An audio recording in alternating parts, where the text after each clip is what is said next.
Nu, sveiki, mani sauc Leonora. Daži dēvē par Noru, citi par Leo, kā nu kuram kā ērtāk, pēc garastāvokļa. Dažādos garastāvokļos dažādas šķautnes, līdzīgi kā ar līgas gleznām. Viņās dzīvo pasaules uz pasaulēm un pasaules iekšpasaulēm un visums, uz kura dzīvo daudz mazas planētas un lielākas ar acīm, ar deguniem. Vienkārši ar punktiņiem, dažas kā mikrobi, dažas kā amēbas. Dziļums, tumšs visums. Tā sajūta, ka kustās, ka tu lido kaut kur prom. Un fonā plānā planēta ar jetiju. Tāds ir gleznas nosaukums - jetijs. Sniega vīrs, sniega cilvēks. Gleznai interesanti Līga ir izdomājusi labā stūrī augšā un kreisā stūrī lejā ir Braila rakstā uzraksti. Augšā labā stūrī ir rakstīts Braila rakstā samīļo mani, kreisajā lejā bezgalīga bauda. Jā, vārda spēles. Un to tā glezna arī izstarot. Nezinu, uz kuru pusi ir sajūta, ka brīžiem galva griežās, un tad tu ieraugi vienu, un tur atkal ir sava pasaule. Planēta uz planētas, sniega cilvēks, jetijs. Ar fēnu cepuri, eleganti saposies, ogļu pogām, melnām. Cepure kā uzpirkstenis riktīgi, tā kā, tūlīt, šuvēs varbūt, nezinu, iepriekš bijis. Trūks tik melna fraka, tiešām būtu tāds švītiņš ar piezārtušiem rozā vaigiem, acis dzirkstīs, smaids līdz ausīm, ja viņam tādas būtu, bet katrā ziņā degunu aptver. Deguns garš, burkāna deguns. Lai viss skatās uz mājām, uz mazām mini mājām, ar vēl mazākiem mini lodziņiem. Mājas stāv negluži uz vistas kājām, bet uz steķiem, tieviem, kā zobu bakstāmie kociņi.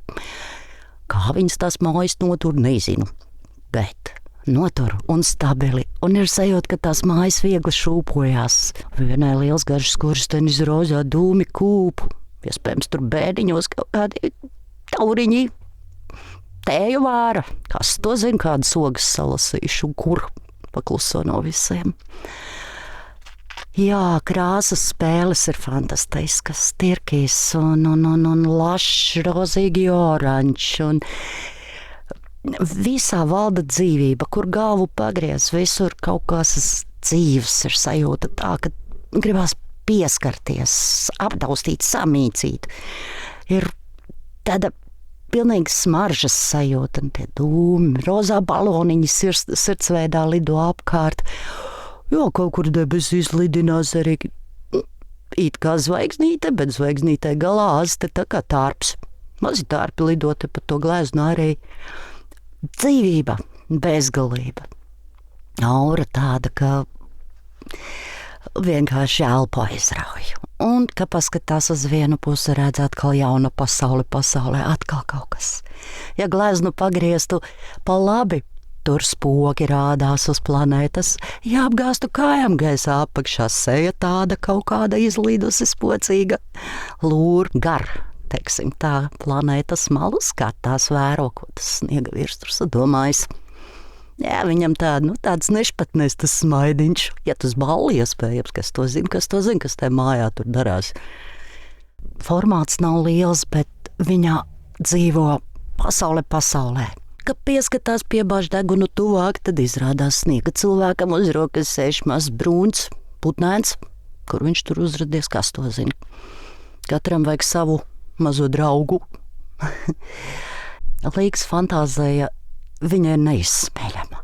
Kaut ko tādu saredzēt to ir un parādīt citiem to, tur ir jābūt iekšā pašai bezgalīgai pasaulē, iekšējai skaistuma pasaulē, un šī gleznošana, šādu mākslas darbu radīšana ir jāmīl no visas sirds un azarta.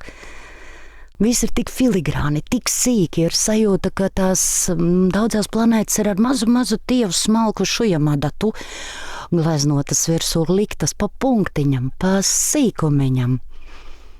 Nav lielu otas triepienu, viss ir tik tik niansēti, tik smalki un tik ļoti trausli arī ir.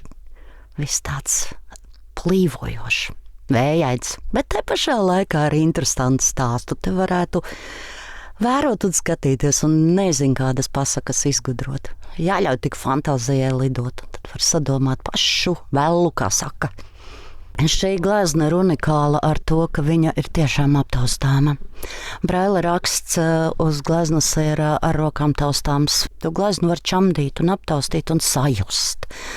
Sajust tos rakstus, kas ir rakstīti, kas ir teikts, bet sajust arī pašu bildi, pašu zīmējumu, niansītas sīkumus, paglaudīt, paostīt, pasmaidīt un iekšā ļaut, lai lido fantāzija. Jā. Paldies Līgai! Paldies, ka viņa spēja kaut tādu skaistu radīt!